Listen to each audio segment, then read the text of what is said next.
15 मार्च 2024 के शाम के 4 बजे एक लड़की अपना मोबाइल चेक कर रही थी, व्हाट्सएप का नोटिफिकेशन देख रही थी। तो उसमें एक मैसेज आया हुआ था जो कि वॉइस मैसेज था। उस मैसेज में उसकी बहन जो वहाँ से 235 किलोमीटर दूर जबलपुर में रहती थी, उसने मैसेज में एक रिकॉर्ड करके भेजा था कि मुकुल ने पापा और तनिष्क को मार दिया। ये सुन के वो लड़की परेशान हो जाती है और इस मैसेज को अपने पिताजी को जाकर दिखाना स्टार्ट करती है कि पापा कुछ ऐसा मैसेज जो किसी चचेरी बहन है जो जबलपुर में रहती है उसने भेजा है। वो लड़की का नाम आरती होता है। वो अपने पापा को जैसे ही मैसेज दिखाती है और सुनती है तो उसके पापा जो परेशान हो जाते हैं और परेशान होने के बाद वो चूंकि वहाँ से 235 किलोमीटर दूर का एरिया था तो वो वहाँ पे जा नहीं पाते हैं, लेकिन वहाँ के रिश्तेदारों को फ़ोन करते हैं कि ऐसा मैसेज जो काव्या नाम की लड़की ने जो उसकी भतीजी लगेगी वहाँ से जबलपुर से भेजा है, तो आप तो जाके देखिए क्या मामला है। तो उसके रिश्तेदार वहाँ पर जा पहुँचते हैं तो दरवाज़ा नॉक करने के बाद दरवाज़ा नहीं खुलता। अब घर के लोग जो पहुँचते हैं देखने के लिए तो वो लोग परेशान हो जाते हैं, दरवाज़ा क्यों नहीं खुल रहा है। फिर पुलिस को फ़ोन किया जाता है क्योंकि उनको इस बात की जानकारी हो चुकी थी कि उसकी भतीजी ने इस तरह से भेजा था कि मुकुल ने उसके पापा और तनिष्क को मार दिया। तो पुलिस को फ़ोन किया जाता है, पुलिस आती है, पुलिस आने के बाद दरवाज़ा को खोला जाता है, तोड़ा जाता है। जैसे ही दरवाज़ा खुलता है तो फर्श पे खून ही खून गिरे हुए, पूरी तरह खून था। रूम का नज़ारा ही कुछ और था। देख के लोगों के पैरों तले जमीन खिसक जाती है। वहाँ पे एक पॉलिथीन में एक पैक एक लाश जो कि लगभग 50 साल के आदमी का एक लाश था वहाँ पड़ा हुआ था और ये लोग तो परेशान थे, पुलिस वाले परेशान थे। और मैसेज में ये भी बताया गया था कि तनिष्क का भी मर्डर हुआ है तो तनिष्क को ढूंढा जा रहा था। और साथ में जिस लड़की ने फोन किया था, मैसेज किया था व्हाट्सएप पे, वो लड़की कहीं नजर नहीं आ रही है। तो सब लोग पुलिस जो है घर के लोगों ढूंढना स्टार्ट करते हैं। अचानक उनकी नजर फ्रिज पे जाती है तो फ्रिज के दरवाजे पे खून लगा हुआ। दरवाजा जब पुलिस खोल के देखती है तो उसके अंदर में एक कम्बल से लपेटा हुआ एक 8 साल का लड़का पड़ा हुआ था। उसकी भी मृत्यु हो चुकी थी। ये सब देख के पुलिस वालों के पैरों तले जमीन खिसक जाता है। ये फोन फिर जबलपुर से पिपरिया जाता है जिनके पास पहले फोन गया था आरती के पिता के पास। वो लोग वहाँ से आते हैं, सब लोग यहाँ आते हैं और जांच पड़ताल में जुट जाते हैं और लोगों के पैरों तले जमीन खिसक जाती है। और ये मामला आज से 1 साल पहले 2024 मार्च के समय में इतना वायरल हो गया था कि पूरे इलाके में सनसनी फैल गई। वहाँ के लोग सोचने पर मजबूर हो गए थे कि आखिर कैसे ऐसा कैसे हुआ। उसके ठीक 75 दिन बाद 30 जून 2023 को एक लड़का थाने पहुंचता है और जाके सरेंडर करता है और जाके कहता है कि आप जिस लड़के को ढूंढ रहे हैं वो लड़का मैं।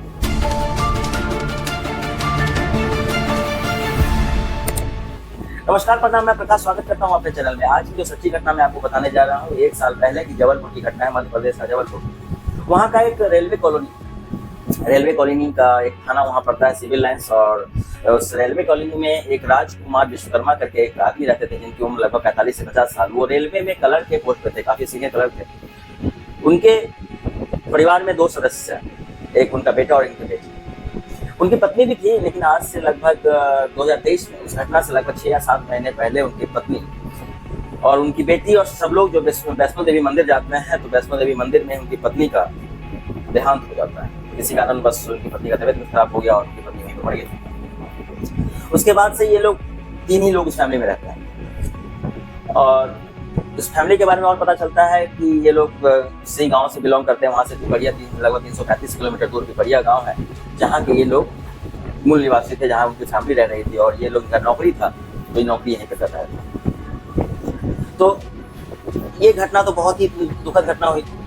पुलिस कातिलों को ढूंढना स्टार्ट करती है, लेकिन बहुत दिनों तक ढूंढते पुलिस पकड़ नहीं पाती है। लेकिन अचानक ही उस एक लड़की का बरामद किया जाता है। उसके लगभग 75 दिन बाद एक लड़का जो थाने में आकर सरेंडर करता है, उस लड़के का नाम मुकुल, जिसके बारे में हम लोग चर्चा कर चुके हैं। तो कहानी की शुरुआत यूं होती है कि 15 मार्च 2024 की सुबह लगभग 7 या 8 बजे के आसपास में जो इनका रेलवे कॉलोनी का जो दरवाजा होता है, गेट होता है, उस गेट को एक लड़का एक कटर से और एक टाइप से किसी चीज से वो कट करके वो अंदर घुसता है तो देखता है कि कहीं किचन से आवाज आ रही है। और उस परिवार में 3 लोग, एक विश्वकर्मा जिनका नाम मैंने बताया राजकुमार विश्वकर्मा, वो फैमिली के सदस्य, वो हेड ऑफ क्लर्क है रेलवे में। और उनकी एक बेटी 16 साल की बेटी काव्या और एक दूसरा लड़का जो छोटा लड़का 8 साल का तनिष्क। वो दोनों एक दूसरे कमरे में खेल रहे हैं और इस कमरे में किचन में उनके पिता खाना बना रहे हैं। तो वो पीछे का दरवाजा तोड़ के अंदर जब घुसता है तो घुसने के बाद पता चलता है कि किचन से कुछ आवाजें आ रही है। तो वो किचन की तरफ जाता है। उसके हाथ में एक लोहे का सरिया होता है। लोहे का सरिया से जैसे ही उसके पिता अंदर से आते, राजकुमार विश्वकर्मा बाहर से अंदर आते हैं तो वो एक लोहे का बार उसके सर पे जाता है, जिससे वो राजकुमार विश्वकर्मा फर्श पर पड़ जाते हैं और वो बेहोश हो जाते हैं। उसके बाद ये लड़का मुकुल पूरे जोर से पूरे जोर से उसके शरीर में इतनी बार करता है, कम से कम 10 बार करता है, और 10 बार करने का उसकी मृत्यु हो जाती है, खून हो जाता है। ये सब चीज़ की आवाज़ सुन के उसका बेटा अंदर से बाहर आता है दौड़ते हुए, जाके देखता है और फिर उस मुकुल को प्रणाम करता हुआ गोद पकड़ लेता है, पैर पकड़ लेता है कि मेरे पिता को मत मारो, मेरे पिता को क्यों मार रहे हो, इस तरह से बातें करता है। लेकिन वो मुकुल नाम का लड़का, जो जिसकी उम्र 20 साल, वो सुनता नहीं है, और एक चॉपर उसके हाथ में, जो भी मारने वाला चीज होता है, उससे एक बार उसके बच्चे के शरीर पे भी करता है। वो बच्चा वहीं मर जाता है, उसके शरीर पे 2-4 बार करता है। इतने में उसकी बेटी जो है काव्या, 16 साल की लड़की, वो भी आ जाती है, और वो आके जब देखती है तो वो चिल्लाना स्टार्ट करती है, उसकी चीखें निकल जाती है। लेकिन इन चीखों को देख सुन के ये मुकुल कहता है कि चीखो मत, हल्ला मत करो। अब वो लड़की वहीं पर शांत हो जाती है। उसके बाद ये लड़का मुकुल अपना उस जितने भी लाश वाश है, जो भी गड़फट किया था, उसको समेटने में लगा, खून वून को साफ करने में लगा हुआ था। और इतने में वो उससे कहता है कि हमारे पिता कुछ किचन में बना रहे थे, नाश्ता वास्ता तुम बनाओ, मैं इस लाश को साफ करता हूँ। वो लड़की चली जाती है, नाश्ता बनाती है। इसी बीच ये लड़का अपना लाश को, दोनों लाशों को साफ करता है, एक लाश को पन्नी में पैक करता है और उसको वहीं पे रख देता है। और उसका लाश को ठिकाने लगाने की कोशिश कर रहा था, लेकिन इतनी बड़ी लाश थी कि वो लगा नहीं पाता। दरअसल उस लाश को वो चॉपर से काटना चाह रहा था, लेकिन वो शायद नहीं काट पाता है किसी कारण से, और वो उस बच्चे के लाश को एक जो फ्रिज होता है, तो फ्रिज में कंबल में लपेट के डालते हैं। उसके बाद ये लड़का नाश्ता करता है और लड़की को अपने साथ ले जाता है। वो उसने कहा कि तुमको चलना है मेरे साथ। वो लड़की उसके साथ चली जाती है, लेकिन वो बहुत देर तक उस कमरे में थी। और लगभग 12 साढ़े 12 के आसपास में, ये सीसीटीवी फुटेज में दिखाया गया है कि 12 साढ़े 12 के आसपास में पहले वो लड़का निकलता है स्कूटी से, उसके बाद ये लड़की निकलती है और ये लोग चले जाते हैं। चले जाने के बाद ये लोग अपना गायब हो जाते हैं। पुलिस की जो टीम आती है, जब ये लेकिन जाते जाते ये लड़की मैसेज कर गई थी 12 साढ़े 12 के आसपास में कि पापा को मुकुल ने और उसके भाई को मुकुल ने मार दिया। ये बात को मैसेज करती है। लेकिन वो जो उसकी बहन जो पिपरिया में बैठी हुई थी 235 किलोमीटर दूर, तो वो मैसेज थोड़ा सा किसी कारण से नहीं सुन, उसके हाथ में शायद मोबाइल नहीं था, तो वो नहीं सुन पाती। लेकिन शाम के 4 बजे जैसे होती है तो इस बात का पता चलता है, और पता चलने के बाद पुलिस भेजा जाता है। इसकी कहानी मैंने आपको बताया। लेकिन आखिर आगे क्या हुआ और क्यों हुआ ऐसा, और वो लड़की अभी तक कहाँ है, पुलिस के दिमाग में यही है। पुलिस अब ये सोच रही है कि वो लड़की कहाँ चली गई, कैसे हुआ, कैसे नहीं हुआ। जब घर की तलाशी ले जाती है तो पता चलता है उसके पिता जो विश्वकर्मा होता है, राजकुमार विश्वकर्मा, उनका डेबिट कार्ड नहीं है, उसकी माँ के गहने नहीं है, और सीसीटीवी कैमरा जो खंगाला जाता है तो ऐसा लग रहा था ये लड़की को जबरदस्ती नहीं ले जाया गया है, इसको अपने खुद से मन से गई है। इस बात का खुलासा सीसीटीवी कैमरे से होता है। फिर इस बारे में पुलिस पता लगाना स्टार्ट करती है कि आखिरकार क्या मामला है, और ये लड़का मुकुल कौन है, और ये लड़की उसके साथ जो गई है क्या मामला है। तो लोगों से पूछताछ करने में कुछ पता चलता है कि ये लड़की का लगभग 6 महीने पहले, लगभग इनकी जो माँ की मृत्यु हुई थी, और उसके बाद लगभग 6 या 4 महीने पहले की बात है, ये लड़का उसी कॉलोनी में रहता था। तो इस लड़की से इसका बातचीत होने लगता है, क्योंकि इसकी माँ नहीं थी। उसके बाद ये लड़का उस लड़की से 16 साल की लड़की मैट्रिक में पढ़ने वाले, तो ये इन दोनों का बातचीत होता है, वो मिलने लगते हैं और इन दोनों का प्यार हो जाता है। प्यार होने के बाद ये लोग आज से 6-7 महीने पहले या 5 महीने पहले की बात है, ये लोग घर से भाग भी गए थे।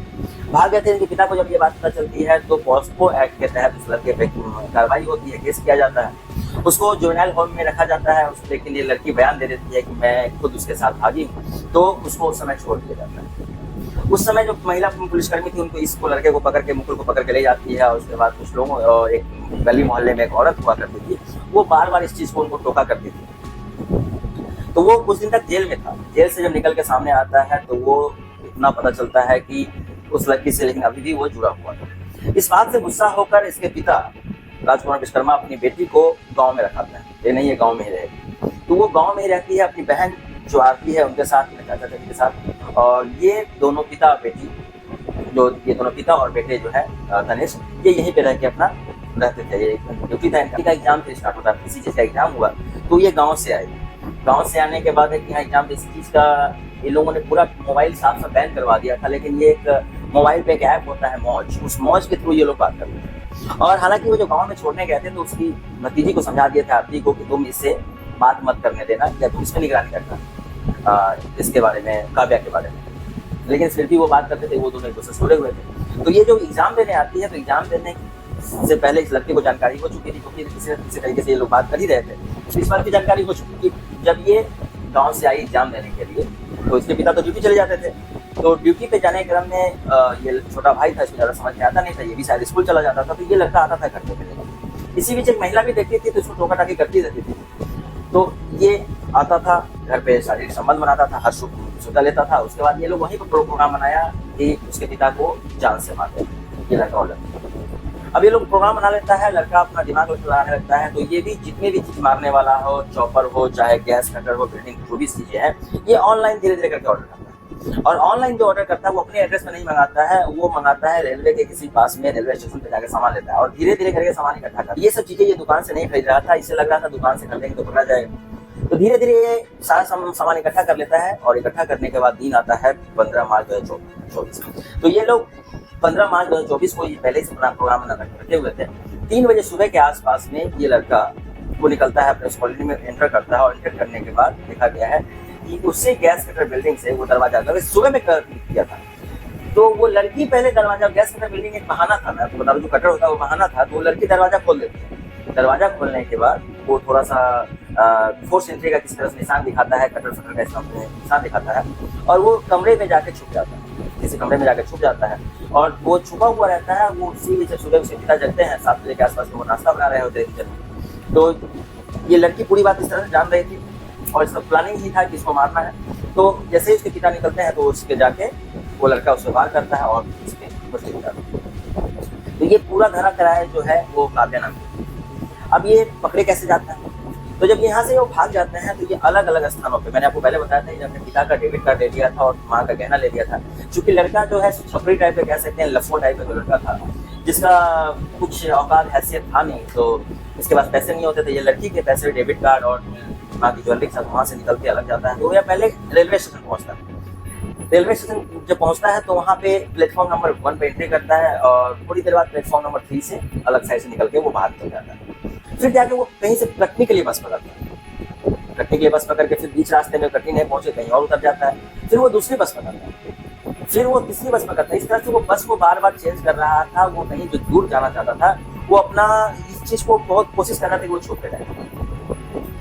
ये प्लेन से भी सफर करता है क्योंकि उस समय पैसे थे, खाना पीना भी बढ़िया खा रहा था, पैसे इसमें अधिक था।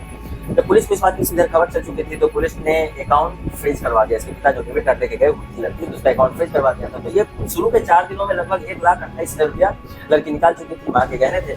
लेकिन ये धीरे धीरे समय बीत रहा था। ये कभी कर्नाटक जाता है, कभी नेपाल का बॉर्डर, कभी बांग्लादेश का बॉर्डर, मतलब ये हर इलाके में इस तरह का जो लोकेशन पुलिस को दिखा रहा था और जहाँ जहाँ से ये पैसे निकाल रहे थे, इसे सारा चीज़ समझ में आ रहा था कि ये कहाँ कहाँ जा रहा था। जो नेपाल का बॉर्डर और बांग्लादेश का बॉर्डर तो जो आता था पुलिस को समझ में आया, तो इन लोग पुलिस को लगा कि शायद ये लोग नेपाल भागने, विदेश भागने की फिराक में, लेकिन ये लोग भागते नहीं। अब धीरे धीरे इनके पास पैसे खत्म होने लगे। अब पैसे खत्म होने लगे तो इनका जो रईसी था वो धीरे धीरे खत्म होने लगा।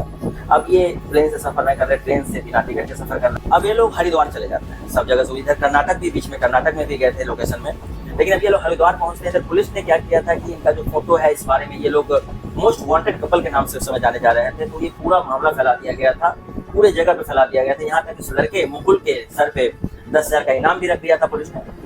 अब हर जगह मामला फैल जाता है। तो ये लोग पहुंचते हैं हरिद्वार। तो हरिद्वार में ये लोग शायद कहीं खाना खा रहे थे या किसी चीज के लिए लाइन में लगे थे। तो इधर एक पुलिस होती है, महिला पुलिस, उनका शकल जो है, तो शकल देखती है कि ये लोग शायद अच्छे परिवार से हैं। लड़की तो काफी खूबसूरत अच्छे परिवार से, लड़का तो काला कलूटा, लेकिन दोनों का जोड़ी मैच नहीं कर रहा था। तो हर लोग उसको उसी नजर से देख रहे थे। थोड़ा सा लग रहा था कि ये शायद कहीं से भागे हुए हैं। पुलिस मतलब लोगों को भी समझ में आने लगा। तो एक पुलिस वाला उसको बुलाता है लड़की को, और लड़की को बुला के पूछता है, जो महिला पुलिस होती है तो शायद उससे पूछता है तुम लोग कौन हो, कहाँ से आए हो, क्या मामला है। तो कुछ बताते नहीं है, लेकिन हालांकि लड़की बता देती है कि मैं जबलपुर से आया हूँ, ऐसे से बात है। तो पुलिस वाला कहता है चलो मैं तुम्हें छोड़ देता हूँ, तुम्हें पहुँचा देता हूँ, शायद तुम लोग अच्छे परिवार को। वो लड़का कहता है कि मैंने अपना सामान जो है हॉस्पिटल में रखा है, तो हॉस्पिटल से मैं लेके आता हूँ, उसके बाद चलूँगा। इधर लड़की वहाँ इंतजार कर रही होती है। लड़का फिर हॉस्पिटल के नाम से, मतलब हरिद्वार नहीं, वो भाग जाता है, वो आता ही नहीं। पुलिस को लगा कि कुछ न कुछ जरूर दाल में डाला, तो फिर लड़का भाग चुका था, लड़की वहीं पे। अब पुलिस वाले जबलपुर थाने से कांटेक्ट करते हैं। जब पता चलता है कि ऐसी ऐसी बात है, एक लड़की और लड़का भागा हुआ, तो जबलपुर पुलिस आती है। जबलपुर की पुलिस आने के बाद लगभग 73-74 दिन बाद की बात है, 70 दिन बाद की बात है। तो पुलिस आती है, जबलपुर पुलिस, और इस लड़की को लेके जाती है और वहाँ पे इस लड़की से पूछताछ किया जाता है सारा जगह, क्योंकि ये लड़की नाबालिग थी। तो पुलिस अपना रवैया तो नहीं अपनाती है, लेकिन पूछताछ कर रही थी। इधर ये लड़का भाग रहा था, लेकिन इससे अब लड़के को डर लगने लगता है। लड़के को अब डर लगने लगता है कि इस सारा का सारा इल्जाम उसी के सर पे न डाल दो। क्योंकि एक बात मैंने आपको पहले बताया था शुरू में कि लड़की ने मैसेज किया था अपनी चचेरी बहन को कि मुकुल ने मार दिया, तो इस बात के को लेके सबसे पहले मुकुल ही कहा था कि तुम्हारे ऊपर मैं कोई आंच नहीं आने दूंगा, तुम एक मैसेज कर दो अपनी दीदी को कि चचेरी बहन को कि मुकुल ने मार दिया। तो पहले वो उसका पूरा सपोर्ट कर रहा था, लेकिन बाद में जैसे ही ये लड़की पकड़ में आती है, पकड़ के आने के बाद ये लड़का भी खुद को थाने में सरेंडर करता है 30 जून 2023 को। उसे इस बात का डर लग गया था कि शायद ये लड़की पूरा का पूरा इल्जाम किसके ऊपर लाते, इस बात का पूरा उसे डर था। ये थाने में सरेंडर करता और थाने में सरेंडर करके कहता है कि जिस लड़के को आप ढूंढ रहे हैं, हालांकि लड़की तो पकड़ में आ गई, तो वो लड़का मुकुल नहीं, और उसको पुलिस ने पकड़ा। और पुलिस ने इस तरीके से पकड़ा है उसको कि पुलिस ने काफी मेहनत करी, हालांकि पुलिस मेहनत कर रही थी, लेकिन ये लड़का खुद से सरेंडर किया था, क्योंकि 75 दिनों बाद पुलिस की पकड़ में आया था। अब ये पकड़ के इसको, लड़का तो बालिग है, 20 साल का है, इसके ऊपर मुकदमा चला है, लेकिन ये मामला पिछले साल का, ये मामला से पूरे जबलपुर में और पूरे मध्य प्रदेश में मिला करके, शायद आप लोगों को पता होगा। ये कहानी मुझे हाल फिलहाल में पता चली है, इसका मैं सोचा कि काफी अच्छी कहानी है, जिसको वीडियो बना सकते हैं।